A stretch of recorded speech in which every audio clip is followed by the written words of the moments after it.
Hello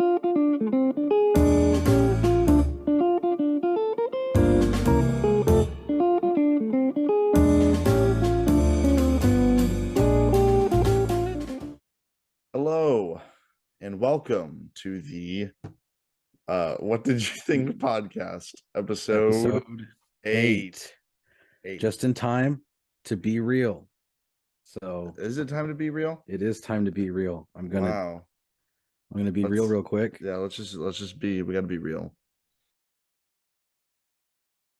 I may have forgot a little bit of the intro, and that could be because, we may or may not have missed a week. All right. And Cameron, I just gotta say, let us control the press before the press controls us.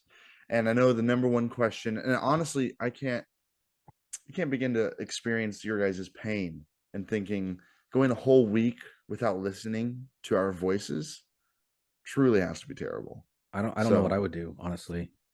Neither would I. Yeah. And the reason is it's nothing to do with Cameron at all. There was no beef between us, no creative like arguments going on. It was simply because I had mouth sores. In fact, it was exactly that happened because of how much we were talking about movies. We were just too into it. We're suffering from success, Right. in a way, is the story I'm going with. But And I would agree. I would agree with that. we're back and better than ever. And to make up for it, we are going to try our hardest over January and February to, I'm not going to make any specific promises, but we're going to try to really up the schedule. Yeah. We're posting 5 times a week. That's really funny. No, Oh. but it's not going to be uncommon to see 2 episodes in a week if we do it right. But knowing us, we probably won't. So Right. No, we have these coming months. We're getting out of award season. So we got the Oscars coming up. So we do have some special plans there. And I did forget to mention that this is the beginning of our new 2023 season. Back and better than ever. I hope. We had some background changes go on here. We had some hardware changes as well. Yeah, you can hear that. We got the Fablemans, and we got a reference to the movie we're talking about today is in that poster right there. Megan. Yeah, you're right. You're right. No. Yeah. Well, Cameron, What's up? with us, ending our 2022 season, we definitely expanded to a few countries, our fan bases.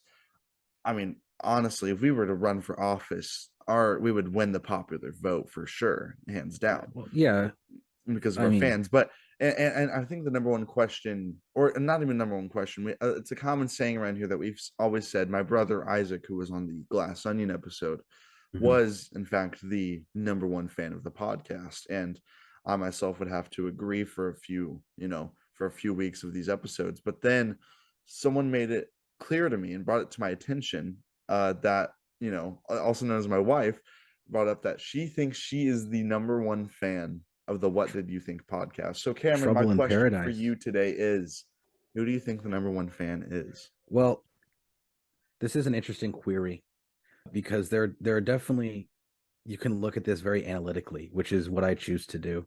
And Isaac, on one hand, he's watched every episode. He's been in an episode and he is requesting to be in more. That's and he comments on a lot of the videos, engages with other fans. He's really building a community out there in more ways than one. And it's just, he's doing a lot for the show. But taking all that, he's not married to one of the co-hosts, which is Sarah has that over Isaac. And you're right. And that's hard to beat. So the only way, I'd say being on an episode and being married to one of the co-hosts are about equal, right? Sure. So yeah.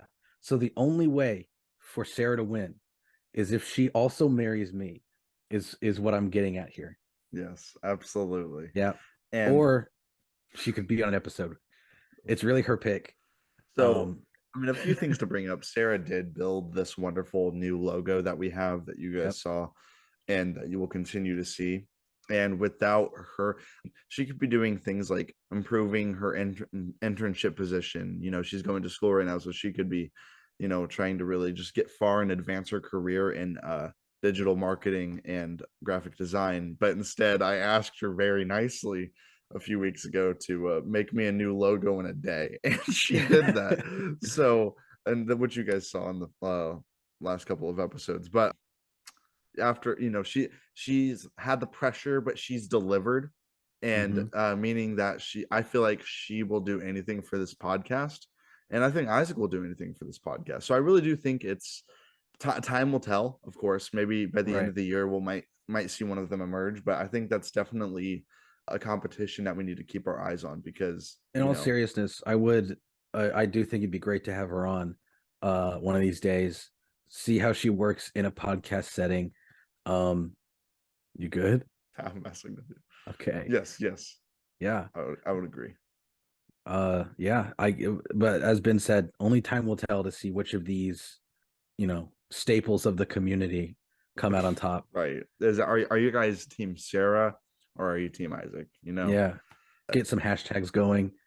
Let's see who wins. Yeah. Well, speaking of winning, speaking of head to head, speaking of rivalry, speaking of uh family, um Sure. I think that's a good segue to our movie that we watched this week, Right. which is Avatar: The Avatar Way of 2, Water. The Way of Water. Would you like to introduce this movie Of to course I us? would. And again, I went into this episode knowing that I was going to be introducing the movie, which is why I already have all the information pulled up. Of So there's course. really no need to stall for time Yeah. as I'm looking it up. Yeah, Um, exactly. yeah, because Avatar Way of Water was directed by James Cameron and it stars Sam Worthington, Zoe Saldana, Sigourney Weaver, and Stephen Lang, among many, many others. Many, many others. Well, right off the bat, Cameron, I gotta say, did you like the first Avatar movie? And how long ago has it been since you've seen it? Well, it's been a long time, Ben. Uh, it has been quite a while, but as I think about it more, I do have vivid memories of watching it a lot when I was Really? younger. I I think it was one of the first more intense movies I was allowed to watch when I was younger because it came out when I was like 6. And there's for a PG-13 movie, there's some pretty intense warfare going on. And I guess just because they're blue people, the MPA doesn't really care. I But guess. I still have images of soldiers getting crushed by falling debris in my mind from when I was but a wee lad. Nothing but fond memories. Of Uh, course, of yeah. What about course. you, Ben? Well, I saw it when it released, and that is the only time I've seen it. I was 9 years old. Mm, So I was 8 years old. I was 8 years old when I saw it. And I did not know a thing what I was watching. I thought it looked cool. You know what I mean? I right. was not like at that age to understand it. Like that movie, I feel like was not made for me at all when I was a kid, but I still thought it was cool. I just don't think with me, this is not my type of thing. I'm all for franchises. I'm all for these like fantasy and world building. I think it's a lot of fun, but I think like with Lord of the Rings, I didn't watch that till I was older and like able to understand what was going on. And because I watched The Fellowship when I was like 13, I loved the rest of the movies that came a part of it. Even The Hobbit, I don't like any like, you know, Desolation of, well, I kind of like that one, but I didn't like the Battle of the Five Arms. I was mature enough to realize that the Hobbit movies weren't like at all compared to They the weren't Lord on of the par. Rings, Right. but they were still fun to watch because it is a part of that like franchise. Same thing with Star Wars. I didn't watch that till I was a bit older to actually like understand it.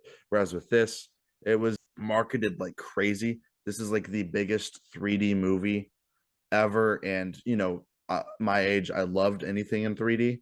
Spy So Kids 3, Spy Kids baby. 3D, yeah, Yeah. I don't even know if I saw that in theaters, but I remember buying renting from the library the 3D Mm. version of the movie that came with Came with the glasses that glasses. didn't Yeah. work.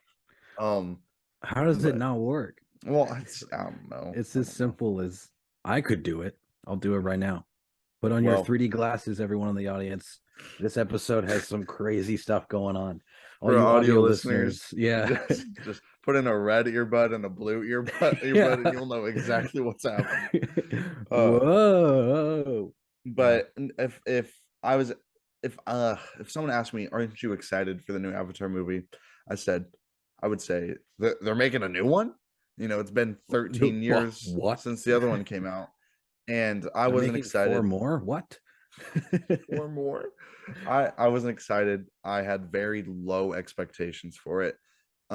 James Cameron's a great director, and I thought the first Avatar movie was fine when I watched it as a younger kid, so I didn't think it was bad. Um, but this was low on my list of things I was excited for, and Mhm. needless to say, I was pleasantly surprised with it. I think it was a lot of fun to watch. Had a good time with it. I don't Well, think it's like great as a lot of people are saying. I think it's good. I think there's a lot of stuff holding it back for me to like really like be fully attached to this. Am I going to watch the next one? Probably. Am I excited for the next one? Not really. But as for me, those are like my general thoughts on mhm. it. But I mean, what did you think about it?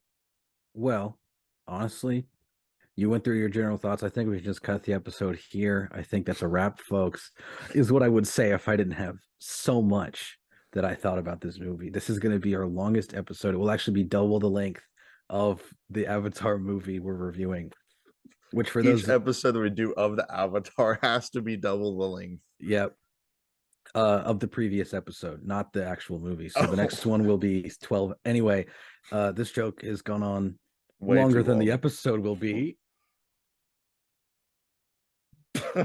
Anyway, um, in terms of excitement for Avatar 2, I mean, not really. There are things that I'm excited for. There are things I don't watch things out of obligation.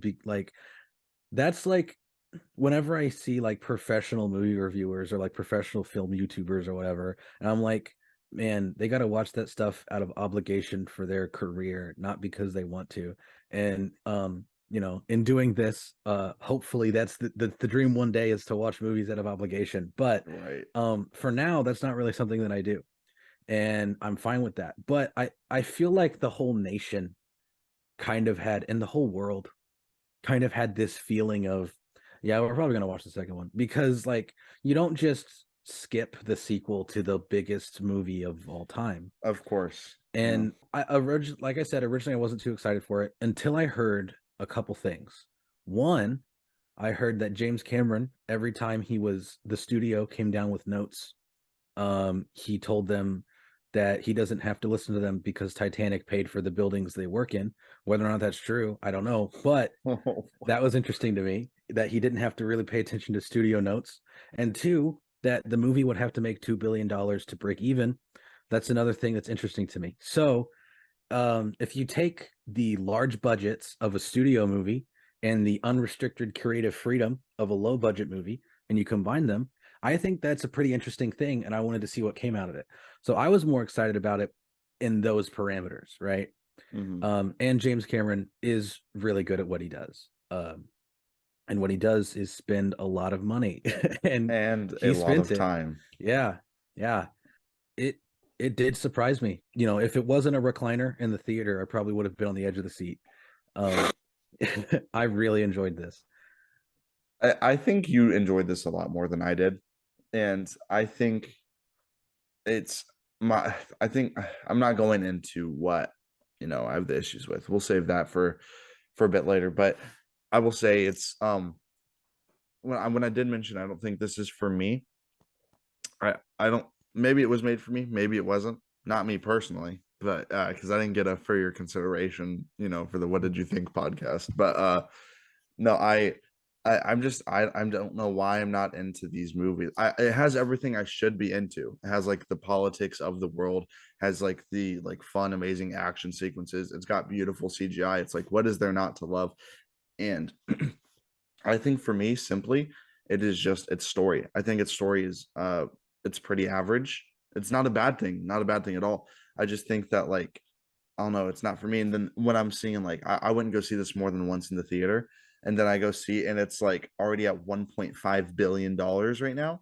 Like people love this. Like people are crazy about this stuff, and that's awesome. I'm glad like that's for them. But like I even thought it was weird when Disney was building Pandora at their Animal Kingdom park because I just thought like people like this movie. I just thought it was like a cool movie. I don't know. I thought it was just like an instance of a director, like, I don't know, making a deal with the devil to succeed on something that no one cares about, you Right. know? No, but I mean, Pandora at Disney is awesome. I like that much better than the movies. I mean, that's not a bad thing. It's an amusement park, but no, that's I guess my issue is throughout watching the movie, I was just having, I was wanting to be into this. I was wanting as soon as the first minutes are being played, I want to be glued to that screen. I was much more into this than Babylon because at least like with this movie, I'm not checking the clock every time seeing like, oh, I got about this. With Babylon, I'm checking it every 10 minutes. I was like, I was ready to go. I was not into it. But no, it's just I'm able to respect what this like what James and his crew are doing with this. It's just I'm just not into it. I don't know why. And I think it's just the El Ben moment here, but I don't know. I wanted to ask though, what do you love? Like, what do you like about this? Uh, I've been thinking about that because on paper, it doesn't seem like my kind of thing. And it also doesn't seem like anything fantastic, right? Mm-hmm. Like, yes, I wouldn't say there's necessarily anything with a few exceptions. There's nothing that really sticks out as bad in the movie, but that doesn't automatically mean best thing ever, right? You can you can have a lot of average things and stuff like that, and you can still come out of it like, yeah, well, none of it was bad, but was it good? And with this, I would say yes. But what I'm trying to get at is that it's greater than the sum of its parts. This movie is not carried on acting. This movie is not carried on story. This movie, I wouldn't even say it's carried on visual effects, even though that is incredible.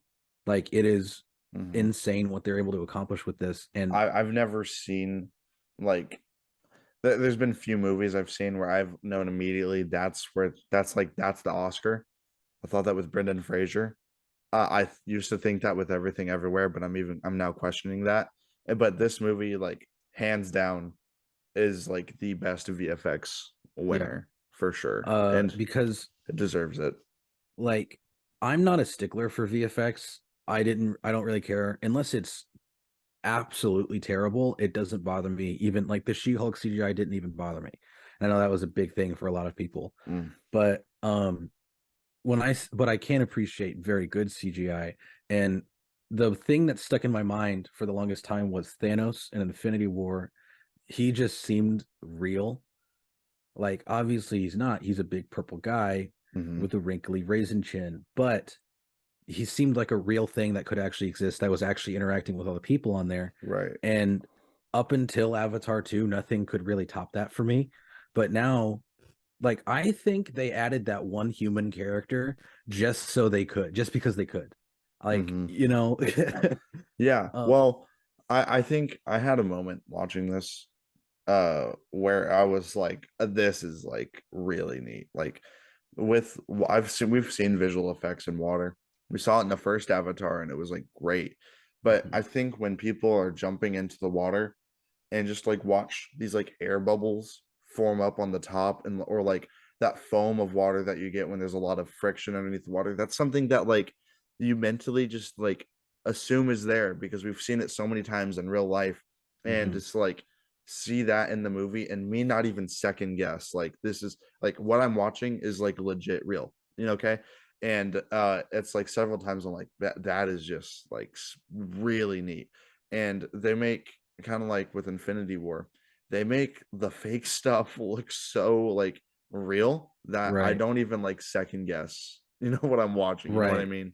You have to intentionally acknowledge it as CGI because your Hmm. brain doesn't look at it like that at first. There was a very fun shot where okay, this is another conversation for later, but I don't know the names of anything in this movie at all, or any. I know Jake. and Yeah. that's it. Sully stick And together. I also know Yeah. spider. That's it. But Uh-huh. what they were trying to ride one of these water creatures, okay? And he gets on the back, Jake does, and he wraps a thing of leather around his hand and he pulls it. And to watch like the water react with the sunlight while being on the leather Hmm. stretching is like how much time? I And mean, like 13 years that shot was went in the into this trailer, shot. And right? it's underrated though. Like And that's the it's crazy thing. right. I think like people are gonna say, "Oh, that's a great VFX shot." My thing is like, imagine going into work every single day, and for like possibly a year, you're working on like one shot. You know, that's like Right. your department. You're just trying to make sure the leather stretches and looks real. And tons of money goes into that stuff. And honestly, everyone that worked on this movie like deserves like an A plus. Like this is like Hmm. it is underrated and it's admirable, really. Yeah. That's actually a good example and a good segue to a point that I want to make. I feel like to myself, I can compare this a lot to the Lord of the Rings stuff, because the level of dedication that the Lord of the Rings people crews did for a lot of the practical stuff, like there was an entire team who their only job throughout the entire trilogy was just to hand link chainmail armor and stuff like that. That's Like crazy. that level of dedication for practical stuff has now given way for that level of dedication in digital stuff. Mm-hmm. And another thing that this shares with Lord of the Rings, at least for me, is it's one of the very few fantasy worlds that is heavy on world building that I've actually like seen. I don't really go for that kind of stuff. Mm-hmm. I can respect it and I understand why people like it, but stories that it takes so much preemptive world building, there's a reason it works better in books. And that's because if you're sitting down to read something, you have like you are in the mindset to learn that kind of stuff and like Mm-hmm. be enveloped in that world. But with Right. a movie, you kind of there's less time to work with and you kind of have to get things going, right? And the thing is time. You don't have a time limit when you're reading the book, you Right. know? Whereas with a movie, it's like time is like you start getting to a 3 hour mark. Uh-huh. That's like very scary. You know what I mean? You don't know. Like you're trusting from the beginning to like draw your audiences in because this is a 3 hour ride and you don't want to lose them halfway through. Right. And I'm sorry, I didn't mean to interrupt, No, but you're good. Like that's a good point. I have the It book, Stephen King's It, on my desk over there, and it's that's a like huge huge. book. Yeah, and you just have way more real estate for that kind of stuff. And this is where Ben is about to, if we were in person, he would choke me. The age that I watched Lord of the Rings, I don't think I can fully appreciate it. Mm, I don't have the undying love for Lord of the Rings that literally everyone else in my life does. I mm-hmm, like it. I appreciate it from a technical perspective. I enjoy it. No, I'm not saying I don't like them. I do like the movies, but I don't have this overflowing love for the world building that everyone else seems to. There was a watch party that me and my friends put on. Ben was there for the Rings of Power show, and I slept the whole time. Like that was also after the end of a long day, but I just don't have the love for the world that everyone else does that I can appreciate, but I can't really fall into. But for some reason, I don't know how they do it, but in this Avatar 2, way more so than Avatar 1, Avatar 2 has a level of subtle world building that I actually thoroughly enjoy. Like, this is the first time I've sat down, except for maybe Harry Potter, but I can still give more props to Avatar 2 because they did it in two movies. And as far as I'm concerned, they did it in one. I didn't care about the world in the first one. This one got me to care about the world. mm-hmm, Um, mm-hmm. you go ahead. No. I was just gonna like the more and more we're talking about it, it's like jogging my memory because I know we saw it Mhm. today, you know. Right. Uh, but one thing why I love Lord of the Rings is yes, it's world building, but to get more specific with the world itself is that it's like tribes, races, clans type thing, okay? Where with the fellowship we are introduced with just these hobbits. All right, as far as we know, it's only these hobbits. You know, they're short little guys, you know, they're fun, they live in holes in the ground. That's it. All right. We know their landscape. It's kind of hilly. It's all greenery. Like no one wears shoes. We're so used to this. about an hour into the movie, we're introduced to this elf kingdom. They're very like royal, proper people, super tall. And what I love about this is that it is it is the differences in the world. These are the people that make up this whole this whole world. And Right. these people behave differently, they act differently, they are like their demeanor is different, their dialect is different. And what I liked, what I saw glimpses of, I'm not comparing this to Lord of the Rings by any means, but when in Avatar 2, um I this is not a spoiler, but they we do see a different type of the Avatar here. They're like a Yeah, water tribe, that's what I and was getting at. their Yeah. dialect, their physical appearance is different. And that's when I started like, oh, I dig this. I dig this. This is Hmm. nice. This is nice. And like I said, I'm not comparing it to Lord of the Rings, but if Avatar keeps on doing this, I'm in.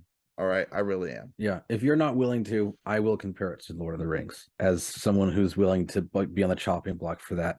Mm-hmm. Um, when the way you described the elves and all that stuff, that I never really took that in through Lord of the Rings. In Avatar, I was able to appreciate that to a fuller extent than I was in Lord of the Rings. And they definitely show less than Lord of the Rings does. But for spoiler reasons, I won't get into specifics. But as you said, we see different tribes in the Avatar. We also see different divisions of the humans. And there's actually a group of characters that I was surprised, like when they were introduced and how they talk about their lives. Like this world, I feel like you could have a very good D&D campaign in Pandora, and that's like the highest level of praise I can give. If you have such a fully realized world where I think with obviously more expansion in terms of like actual specifics what's going on, but looking at all the plant life, looking at all the animals, they do spotlight a few species of animals, but there's so much plant life and animals and tribes that we just don't get direct stuff going on. And there's so many different divisions of the human presence in Pandora that we get glimpses of. And like there's a whole world out there. They do make it feel like there's an entire world out there. And the reason I can appreciate that so much is because they don't bog down the movie with it, in my opinion. And they also give it that real feeling. Something like Lord of the Rings, I don't think it gets bogged down. I just I don't feel it as strongly as, you know. Yeah, And then it's okay to like be yeah. wrong with that. No, yeah, yeah, I know. And with the MCU, I'm a huge MCU geek, but all that extra there is, if you go searching for it, there is that level of detail in the Marvel universe, MCU, but it's all found in the side stuff, the pre-Disney Plus TV shows. You get Mm-hmm. glimpses here and there in the TV shows that in the movies that get developed through that. But Avatar 2's ability to introduce, explain, explore, but keep the story going forward and show off a living world, I think is really impressive. Hmm. Yeah, I mean it is, and I feel like also with this, if we had like the map of Pandora, like a video game where you kind of like everything is just like not filled out because we haven't explored it yet, I would say they've like it feels like there's only been like 10% that's been explored of this map. You Right, know what I mean? right. And I'm excited to really see what goes on. But do you have any like any final thoughts before we do jump into spoilers or Um, yeah, I can just quickly summarize for the non-spoiler listeners what I think, which is way better than I was expecting. It's well worth the 3 hours, I would say. And I have a few complaints. My biggest one is a single character's acting performance. I'm not the biggest fan of, but in a 3 hour movie, so much is going on and there's so much to enjoy that if the certain aspects that you don't care about, you can ignore and probably find multiple other things to like. right? As for me, I liked it. It was really good. But and that's it. No, the things I disliked were the reason I didn't compare it to Lord of the Rings is that I think the writing is just like very average, like too average to really Yeah. like capitalize on what they have here. And I feel like if they spent, you know, as much time on the VFX as they did on the writing, then this would be a different movie completely. This would be like so much better. But like for me, the only thing that's really holding it back is the character, you mentioned, just that, and then I think just story choices and its Yeah. writing. And I just like, yeah, I was disappointed with that. Other than that, though, if I don't want to overextend the non-spoiler section, but I do think I need to specify I agree with that point where I most of my appreciation of this movie comes with the feeling you get of being in the world. But it's a very similar feeling I got to when I watched Smallville and when I watched Superman and Lois, which is I enjoyed those shows have pretty much two things going on. They have Superman and his family life, and then they have Superman and his superhero life. And I loved the Superman and his family life aspect of things. And I love seeing a super like huge person in a small town story and stuff like that. And then when he would go off and do his big Superman adventures, I would get upset. Not upset, but I would be like, oh, okay, I got to sit through this to see the stuff I'm here for. If you flip that around, I'm interested in the big wide world of Avatar, but the stories they choose to focus on, I could I would be more interested in a different story. it felt like a rinse and repeat, honestly, of the first one. Um, and that's all I can really say as far as like not spoiling things. Simple stuff of like the villains, motives, and all around, honestly, the message. I think that's all I have. I think we're just gonna go ahead and go Yeah. into spoilers. So Ben, Yes. start off spoiler section with a spoiler of your choice. Huh. Actually, Wow. after this tangent to let Okay. spoiler free people leave in time. It's been a minute. We can talk slightly more about our Oscar plans. Yeah. This is not to be expected every year because hopefully in future years we won't have to do this much cleanup. But the plan is we're going to do a video that has our nomination predictions and nomination reactions. We're going to, well, that was going to be two. We combine it into one. And then we are going to hopefully in a timely fashion make episodes for every best picture nomination, which means in a worst case scenario world where none of the episodes we've already made have a best picture nominee, for every week until the Oscars after the nominations are announced, we will be doing two episodes. Oh, that'd be terrible. um More likely than not, I think, and so does Ben, we've already got three of them. I think we've got more than three. I think we have Avatar, we've got The Whale, we've got The Fablemans, we've got Banshees, we've got, what else was there? Uh I don't think Avatar is getting best picture, oh, but for sure it will. the other three is what we were thinking. So I don't, none of the other, I mean, Violent Night isn't getting no Oscars. I'll Oh, tell are you you that right now. sure? No. Yeah. No. Wouldn't it be nice if all the movies we covered got nominations and then we'd be set? Yeah, but Especially next week's movie. that that will happen. Spoiler free people have had time to leave. Now Ben will actually lead us in with a spoiler. Um this is such a hard one, because there's not like one deliberate like spoiler There thing. definitely is. The kid dies. Yeah, One of the kid die. One of the one of the kid, the kids oldest brother, die. oldest son dies. Yeah. Well, let's talk about this movie. Oh yeah. Okay. So are there? Let's let Ben go first. I've been Yeah, talking a lot. Are there yeah, you have. any parts, anything you wanted to talk about on your mind that you could not? But now that spoilers are allowed, you Of have free course. reign. So I would like to go into more of my issues. Okay. Okay. So, uh, like I said, and you may have heard me already say this with its writing. This is I mentioned it's a rinse and repeat. It quite like literally almost is. Um, the villain is the exact same, and they explain it in a sense that either A just didn't make sense to me, or B literally said or just used big words so that way no one could understand it. But I understood it perfectly, and I'm essentially not even from being what I got sarcastic. from it, well, what I got from it was that the general of the last movie died, and they were Hmm. able to take and like in a preemptive like matter, like what the general did before he like went out there just in case he died. he like somehow put something of it like his own memory and like vials or something like that.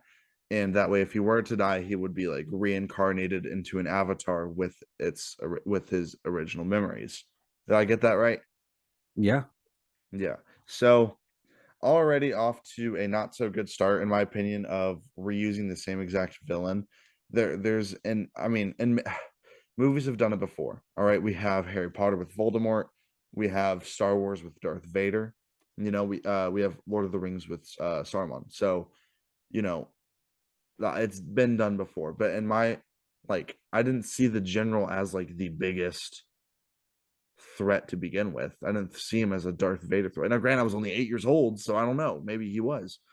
Uh, but whatever. So, like I said, a rinse and repeat as far as like the villain goes, and the literally like I don't know. This is where I kind of get a bit frustrated with it, is because um him and apparently some of his like SEAL Team 6 or whatever died and got their memories put into their avatars, and they go to a crash site that happened in the first movie. Well, but like while this stuff's going on, we are introduced to Jake and his family, his two biological sons, one of which is the youngest one, which is super like just dumb sometimes, like gets his family into trouble a lot and just doesn't learn. Like literally they tell him to stay here and don't do anything, and he goes and does something. uh so good job there. We have the oldest son, which is, he's wise. He's like a good son. He listens to his dad. He's like a good fighter. They've got the youngest daughter, or one daughter There's two or two daughters. two Well, daughters. one biological daughter, one adopted daughter. Yeah. And then the youngest one was is good with water stuff that we find out later. I don't know. No, the youngest one's just kind of there, honestly. Like the baby one, like the toddler Oh, one. that's what I'm thinking of. Not the okay. No, the Yeah. adopted one. Wait, The adopted, okay. So which of one's the the two, adopted I'll one? take over on the daughters. Do it. There's the younger daughter who's like, oh, 5, and she's just kind of there to get in trouble, like not in like disciplinary trouble, but in like life-threatening trouble, Mhm. so that the family has to keep going back places they really wouldn't otherwise. And then the Right. other one, this is where it got confusing for me. Like I understood what they were saying, and it was intentionally confusing. The characters don't know what's going on either, but um everyone who saw and remembered the first movie, and the even more people who watched a recap on the way to the theater, um, they would know that Sigourney Weaver's character died in the first one. And when she was dying, they tried to turn her into an avatar before she died to save her life, and it didn't work. But somehow, It that did kind of work.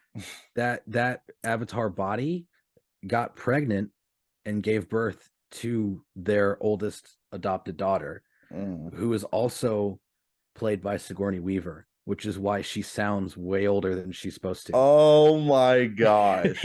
No way. Yeah. Wow.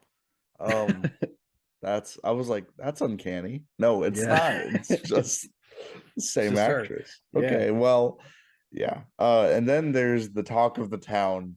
The only like constant human in this movie is Spider, and Spider. he's adopted into this like Jake Sully's Avatar family. Yeah. Um, Literally, his dad, as we know, his dad is the general. Okay, he hates his dad for what his dad did. I don't blame him. His dad was terrible, was trying to, kill this beautiful land. This I guy, by get the way, that. Spider, is the only human in the family. Everyone else is avatars. Yeah, everyone else is, but and the man thinks he's a part of the team because he's like wearing the same clothes as them. He's like trying to do the same parkour. He's even doing this like cringy like screech that they do, like this hiss thing, and it is it like every single time I did it, I was like wanting to laugh audibly, but I'm I'm I'm whatever. Yeah. Uh but I'm watching this, and I was like, okay, whatever. It looks odd, but it's fine. And then he delivers his Disney Channel line, and I'm like, Bro. oh yeah. And I don't even know what they were talking about. They were talking about like we don't know It was like the adopted girl goes, I don't know who my father is, or something like that. And then he goes, well, sometimes it's a good thing not to know who your father is. And then it's just like the room is quiet when he says this. Everyone's just like staring at him, and they're like, "Hey, we didn't mean it like that," or like, "Okay." Yeah. And then we find out, and we're like, "Oh, who's his father?" And then there's a scene of like the general and as the Avatar is sitting in the helicopter. We're like, "Oh, okay, well, that's cool." But Spider has possibly, okay, this is where it's interesting because every single line he says, I always think his line delivery is off. But since this is a almost 100% CGI movie, do you think he was with the actors, or because I know they're in mocap suits, is what I'm saying. I think he was with them when he needed to be, but I'm sure he did his fair share of solo green screen room acting. Yeah.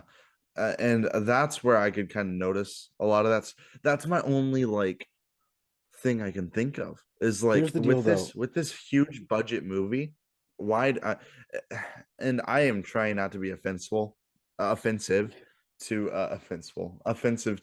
this actor. But it really does seem like he was the only like actor there acting, and as a result, it's just not natural at all. Yeah, I don't know. that excuse, or I don't know if I would say excuse, that explanation of maybe it feels less natural because he's just by himself in a green room. That's understandable, but everyone in this movie, I'm sure, had plenty of scenes like that, and they all do Absolutely. fine. I will say though, I think I was just looking on his IMDb. I was wondering maybe he like was a baby in the first one, and they thought it'd be cool to bring him back or something. I know why they hired him. The actor Jack Champion, he is the cheat code and to get the highest grossing movie of all time. Because guess what his previous role was? What is it?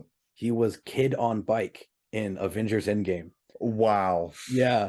It all It makes all I makes bet he has like sense. some secret like he gets Yeah. 10% cut of every movie, and he's like a complete like jerk to James Cameron. He's like, I need 10% of this movie now or whatever. It's like, okay, we need you.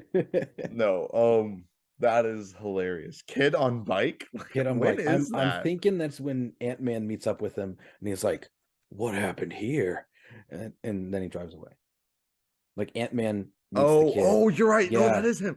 Yeah, Yeah. when he's at like his house. Uh-huh. Whoa, you're right. Yeah. Well, yeah.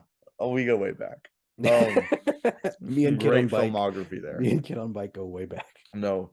Um, uh, well, that's Yeah. amazing. No, But to get back on topic, yeah. you are right. He's the worst actor in the movie. Somehow the writers gave him the worst lines in the movie. But if that wasn't bad enough, he makes the worst decisions in the movie. And this is what I'm talking about, Cameron. This was like this whole movie is like I hate my father. I hate my father for what he did, and essentially just backstabs his family repeatedly, repeatedly backstabs this world. He Doesn't backstabs his family and front stabs other people's families. Yes, Theoretically. I mean not I mean what's the word? Metaphorically. There we go. straight up is like becomes like the second biggest villain in the movie, like ironically, because it's like, and you know what I mean, Yeah. is that he is not a threat at all. Like I've not fought once in my life. I feel like I could take Spider. You know what I mean? Yeah.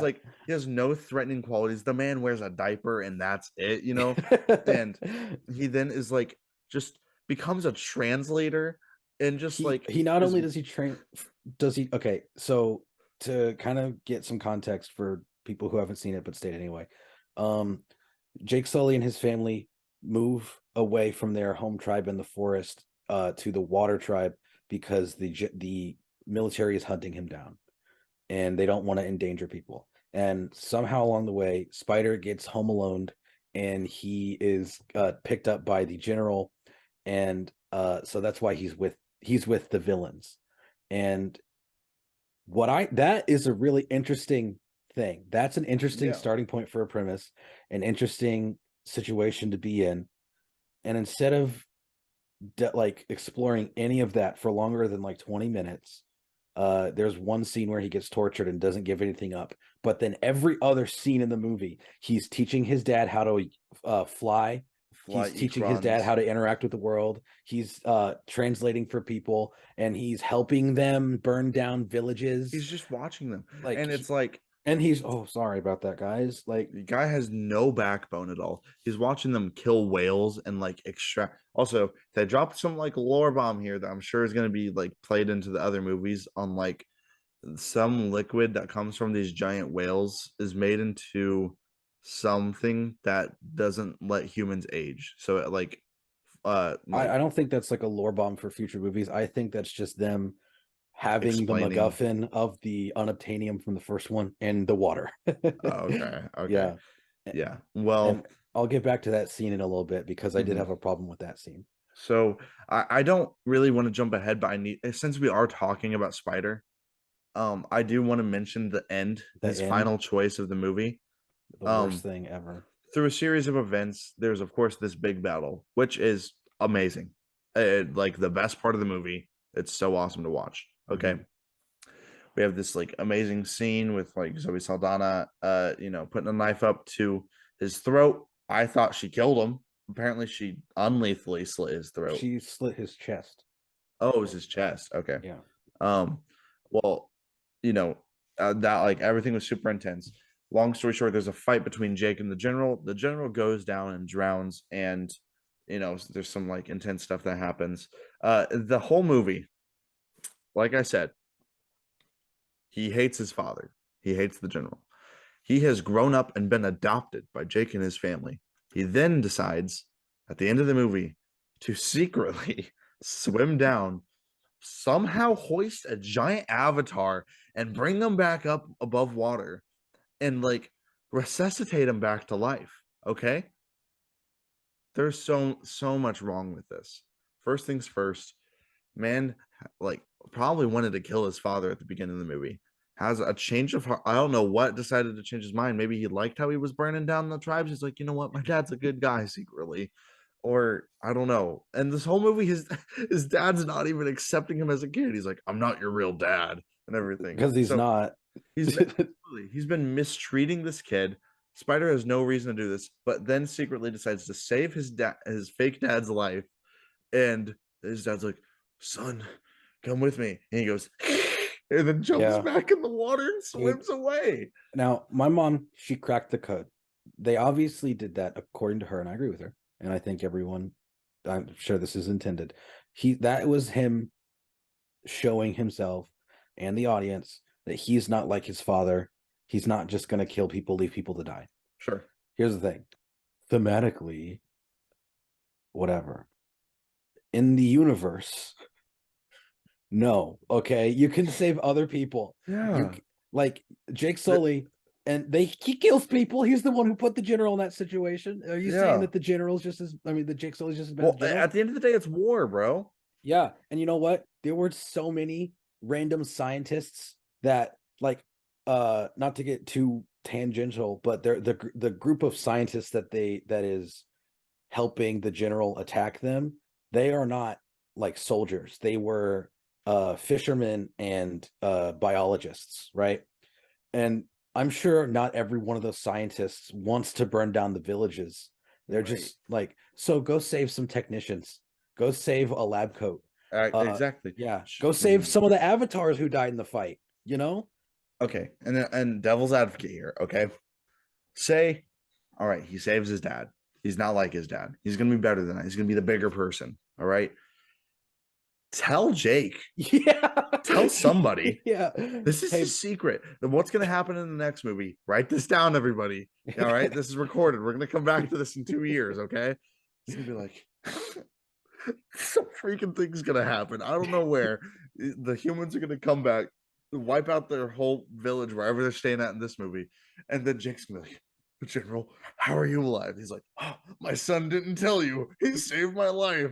And then there's going to be some like, Jake's gonna want to kill Spider, and then one of the siblings will be like, "No, Dad, you can't be like him." What's gonna happen is the next movie, the general's just going to do the same thing he did in the other two movies. He's just going to carve giant craters into Pandora looking for Jake Sully. And then when the Sully family sees the general, they're all going to cross their arms and look at Spider and be like, Spider, Spider, did you do and then that? Spider's going to go like, oops, and it's going to freeze frame, and that's going to lead into Avatar 4.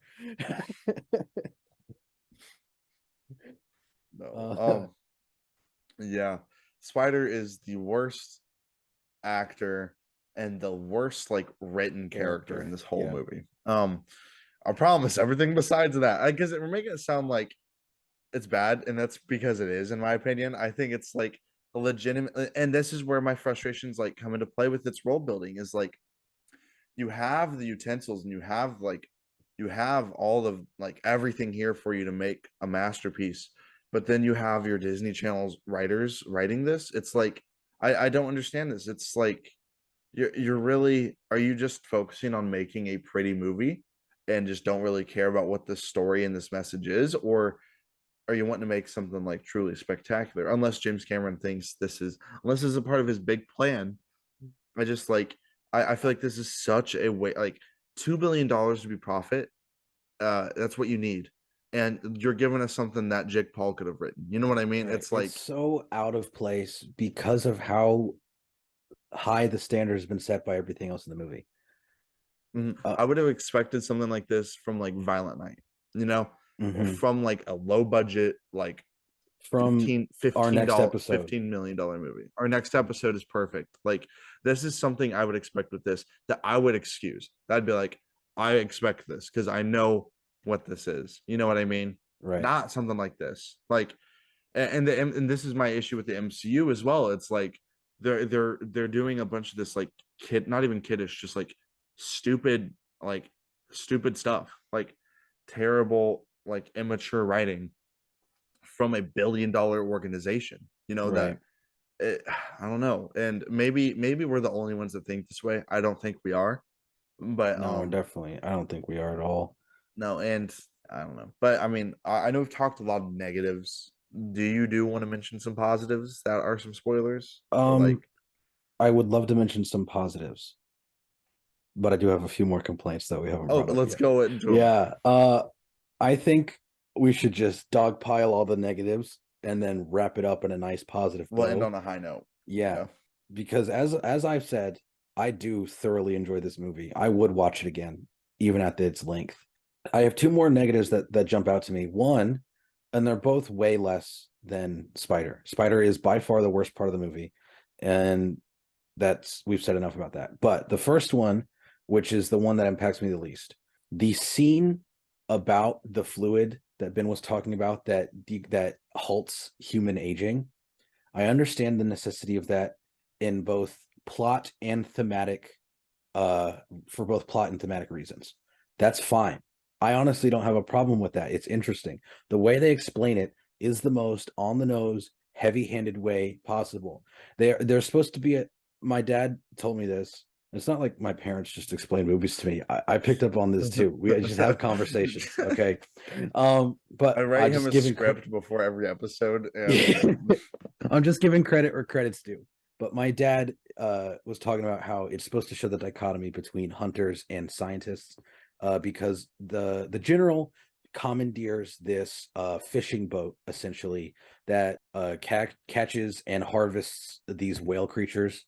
And when the harvester, the hunter, they catch it in like the most violent way possible, and then they lay it out all mangled and stuff, and then they stick a drill in its skull, and like they're going up in its brain and sucking out its juices.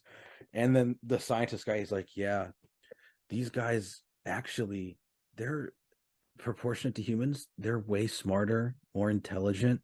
They have their own language. They can feel pain, emotion. They actually have mathematics, and they are probably more intelligent than human beings. you got spiders standing there like, Cool. And then and they're just have slapping you across the face over and over. Hey, it's probably bad that these guys are killing these whales. And sure, Yeah, I don't like Right. poachers either. Don't kill elephants for tusks or whatever, Right. unless you want. I mean, if We're half not of gonna them, tell you what yeah, to we're not do. gonna tell you what to do. um, uh, yeah. Anyway, yeah, try not to though. But like, Try not to. it's just the way they explain it could have been done a lot better, and a lot less like, uh, you know, obvious, Right. because it comes across as disingenuous, and it comes across like, if you want me to care about this, it's not that I shouldn't and that I don't. You just got to do it in a less that way. It's also treating us like we're little kids. Right. Like the exposition and like explaining everything you're doing. You know what I mean? Mhm. Like we're big kids. We can understand what this Right. movie is trying to I do. had to be 13 to watch this movie as of the rating. So, you But know, like don't treat us like we don't know what we're watching. It's like right. you don't need to tell me any of that stuff for me to realize like what you because before this we do have a great scene of one of the sons connecting with one of these whales. And that's an awesome scene. I was more emotionally connected with that, like with the whale creatures after seeing that. You don't need to tell me that these things have feelings, they feel pain, they're super smart. I already knew from watching the previous scene Right. that I should be upset, and I was upset with him killing And them. because they already show them talking to people, and Exactly. they have this whole scene about, uh like, the connection the whales have to the avatars, and how it's like familial bonds, and like, this whale and this avatar like synced up pregnancies so they could be mothers together, and like that got all those points across.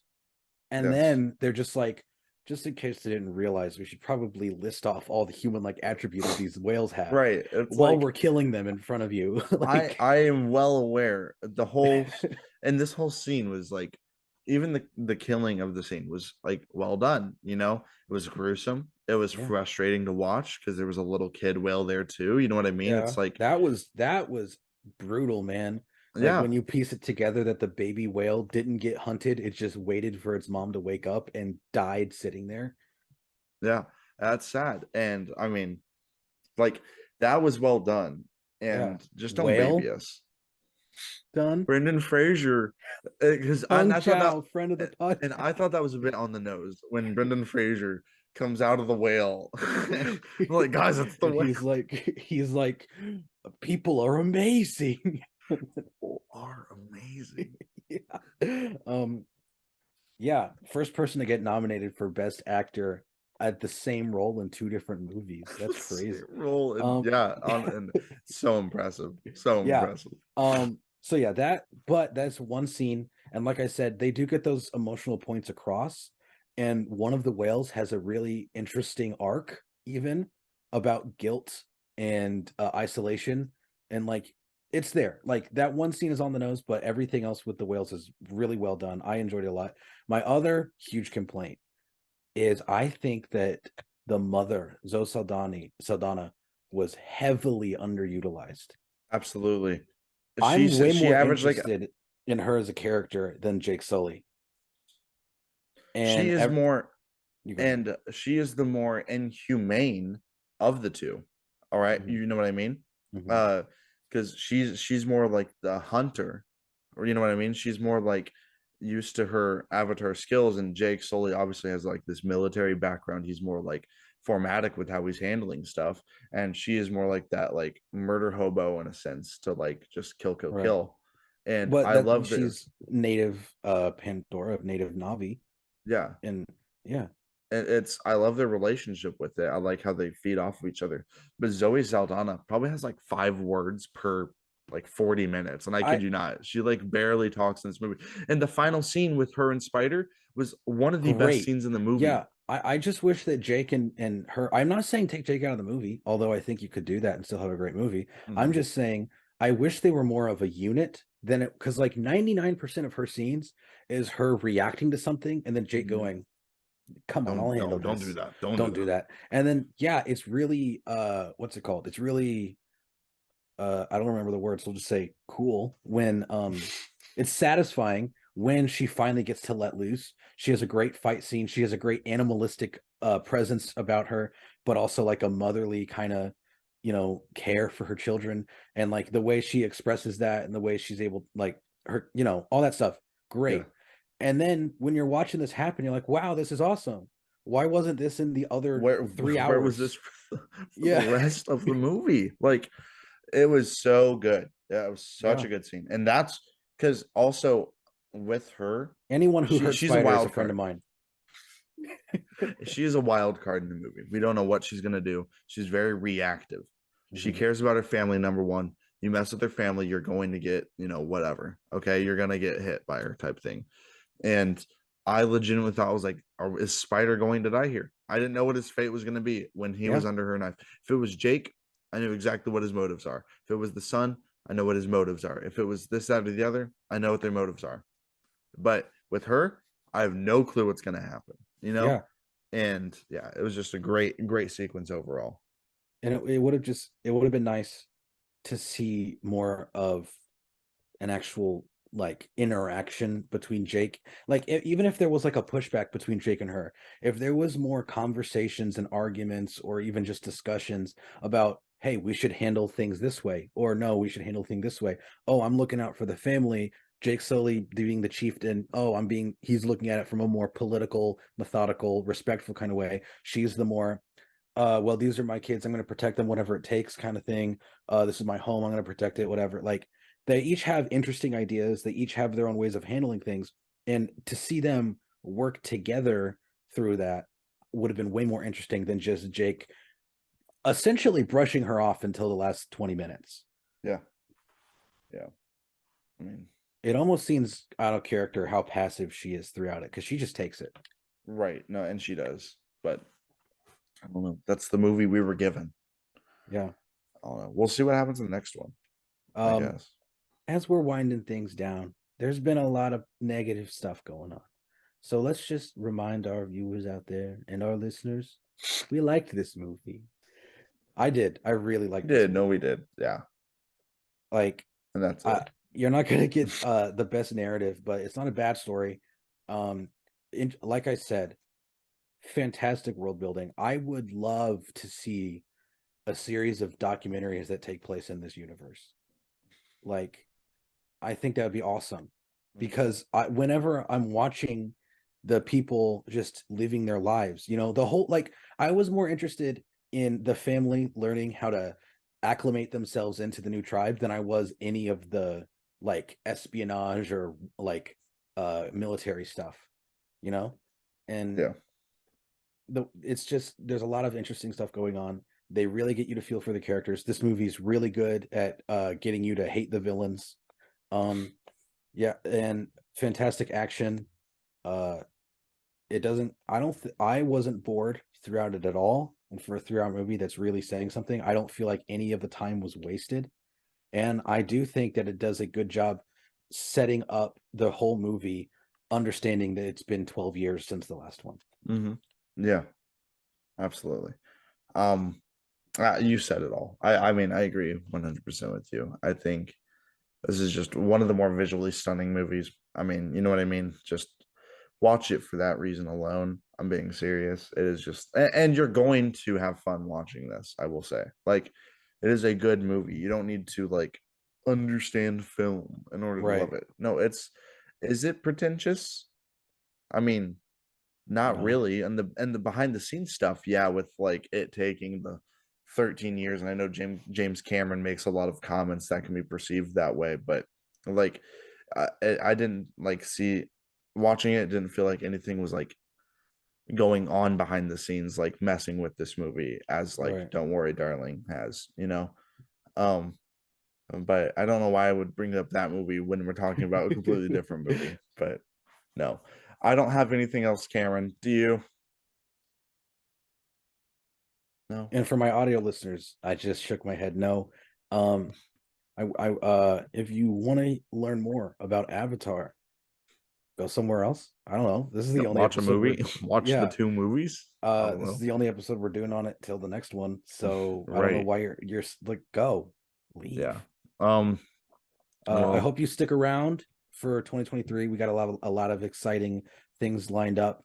Uh, Looking at the slate of things coming out this year, We're gonna review our first TV shows this year. We're Yeah. gonna have some old guests return, some new guests make their appearance.